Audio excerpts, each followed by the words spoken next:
by the Obama administration, and why are they? What's the fast track? Well, it's political. There's a big push towards a decreased dependence on foreign oil.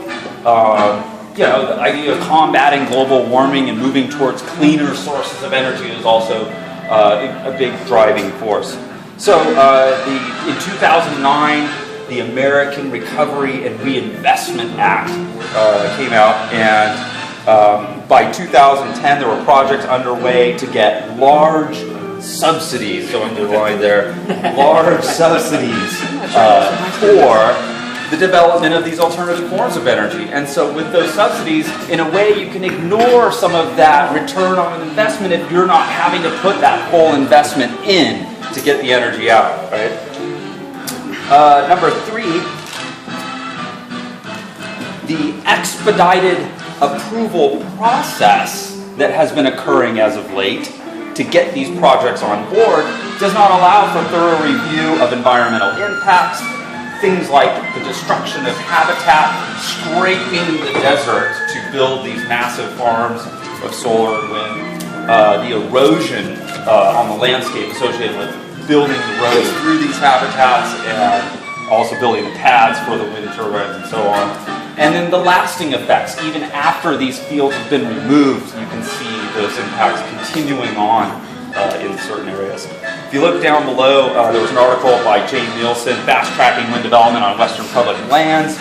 It says the Obama administration is promoting a fast-track review and approval process for renewable energy projects on Western public lands, particularly wind and solar energy developments. Among the 34 projects listed for fast-track approval, 6 are wind developments. And so then a huge other chunk of that is solar, and there's a few geothermal. The speeded up process is designed to get projects underway by December 2010 to qualify them for large subsidies under the American Recovery and Reinvestment Act. Also, in consideration number 4, areas with the greatest potential for developing solar power, like sunny southwestern United States, where you've got more than 300 days of sunshine. That's where you want to put it if you're going to get the most out of it. There are also, coincidentally, areas that have the greatest concentrations of public land. So we're talking about, Department of Interior, Bureau of Land Management, huge areas of land that are under public purview. And so if we look at page 2, just real quick, we'll kind of go back and forth. Here's in color, but you can kind of see on yours, the darker areas are the areas that are the greatest amounts of sunshine, per year. It's actually produced in kilowatt hours per square meter per day.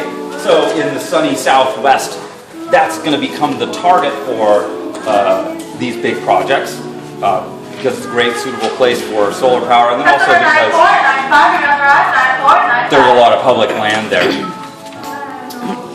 So areas with greatest potential for developing solar power we set on public land. And then number 5, most suitable areas with the greatest potential for wind development, coincidentally, are not in the western U.S., but rather they're far from western population centers. If you look at page 3, this is United States wind resource map. Where are the best places to put windmills? Where you're going to get the most wind over time? It's east of the Rockies and the plains there, which actually is a great place because you've got a bunch of agriculture there, and you've got flat land, and you can put these big turbines with towers in amongst the ag, and you can still do the ag. You're not destroying natural habitat, and so that's like ideal. But the problem is that's far from the western population centers that are trying to develop these energy sources. So to get transmission of that energy out to the west is a problem. The other place offshore of California, and then up in the northwest coast, there's a little bit of areas of wind development. So where are you going to put wind in the southwestern U.S.? The only ideal locations are going to be, during a Santa Ana, where is it windy? Mountain passes, mountain tops, on sloped terrain. So now you have to dig in big roads into the mountainsides, which is going to create a huge problem of erosion. when you get, those monsoonal storms in summer that drop lots of rain. Now you've got major erosion problems that you don't have on the flatlands of the plains east of the Rockies. So to build wind out here in the west is much more problematic in the sense that where you have to build it has greater environmental impacts than other places. Judd. Yes? It kind of sounds like you're knocking everything. Oh, I'm not done yet. Oh. We'll talk about other options, so we'll come back over. Yeah, that'll be on Saturday. Yeah. Okay, so the high potential areas of wind development in the west are less suitable ridges, passes, and steep terrain. Okay, pages 4 and 5 look at some of the environmental impacts of putting wind development on steep terrain. Here's the Tehachapi wind farm you may have seen out there in Norman. Going on to page 5, you can see the massive erosion that takes place over time associated with putting in those towers and pads, cement pads, and building the roads around them. Versus page 6, where if you can nest it in amongst agriculture, then it kind of coexists without having to destroy undisturbed habitat.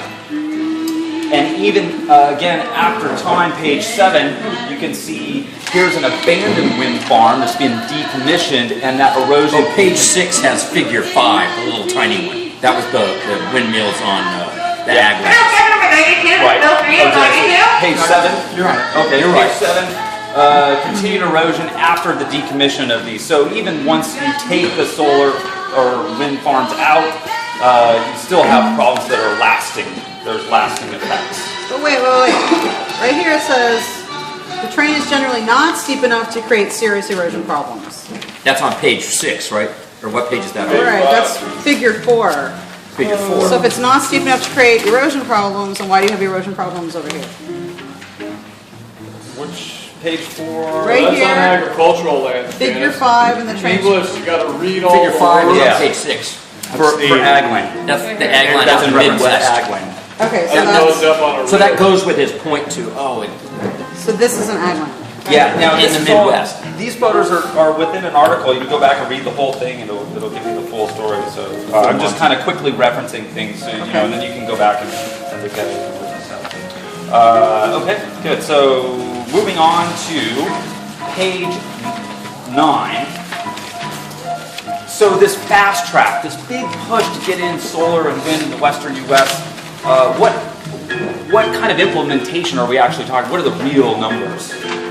This is going to show you in the subsequent tables renewable energy projects approved since the beginning of calendar year 2009. The BLM continues to work on, quote, environmentally responsible development of utility-scale renewable energy projects on public lands as part of the administration's effort to diversify the nation's energy portfolio. BLM had not approved any solar energy projects on the public lands prior to 2009, but had approved some wind energy and geothermal projects on public lands, including total capacity of 566 megawatts of wind energy and 942 megawatts of geothermal energy. 1 megawatt is approximately the energy demand of about 300 homes at any moment. 300. So a megawatt is going to be the unit if we're talking about demand. Versus if you're talking about consumption, you'll talk about per unit time. So you talk about kilowatt hours. A megawatt is 1,000 kilowatts. Multiply that by 300. Megawatts. So, all right. Approvals since 2009 have included. Are you ready for this number? How much did we have before 2009? Oh, 566. 942 and 566, so like 1,400, right, total? Since 2009, 6,126 megawatts of solar energy, 3,863 megawatts of wind energy, and 425 megawatts of geothermal. Did we get those? You want to say that again? 6,126 solar, 3,863 megawatts of wind, and 425 megawatts of geothermal, for a total of 10,413 megawatts of additional capacity. Prior to 2009, we had like, what, 1,400?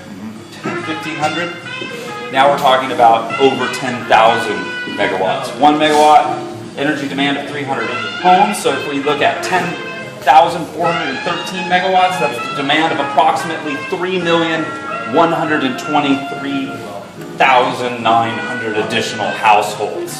Okay, let's just call it 3,100,000. You can round it, whatever. 3,124,000 households. Okay, so we don't need. I just wanted to include this as sort of an artifact of the reality of these projects. Here they are. Here's the dates in which their status and so on. And so you can see the list of since 2009 as you flip through page 9, 10, 11, 12, 13, categorized into those three categories: wind, solar, geothermal. What's been happening since then?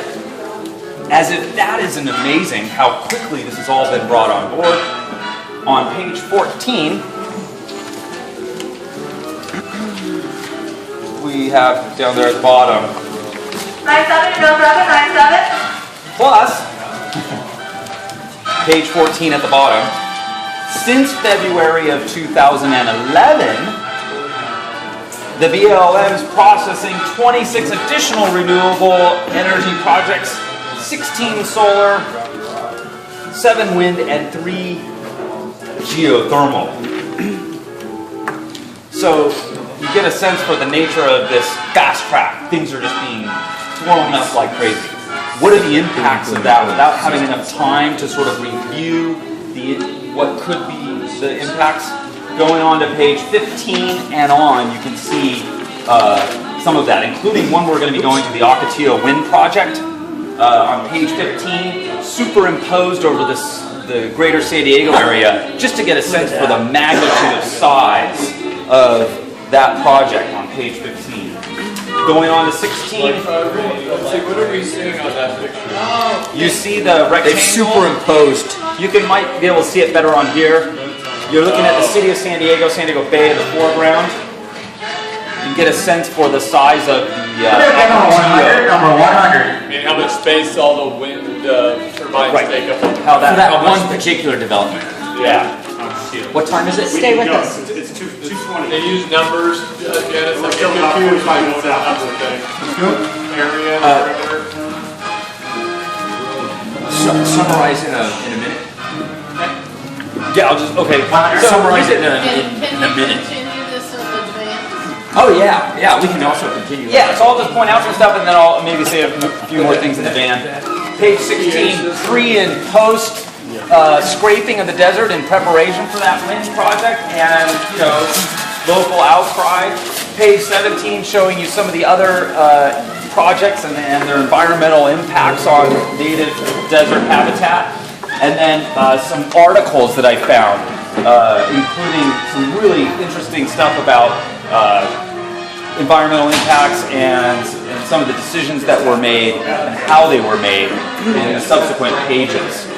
And also how those impacts have affected other areas and other habitats like desert tortoise habitat and so on. So there are other options, and that's the thing. When you look at towards the end of this handout, page 23 and beyond, instead of building these farms on native, undisturbed habitat, potentially you can build them on already disturbed habitat, or in other areas that are already being used, like for farming. Or you can locate things like solar panels on rooftops, or build carport awnings, like if you've ever been to SDG or the San Diego So County there Water. is another side to the story, and I think we got to get out there just because we're meeting somebody else. Yeah, so Get maybe to the we'll talk bathroom about really this. fast.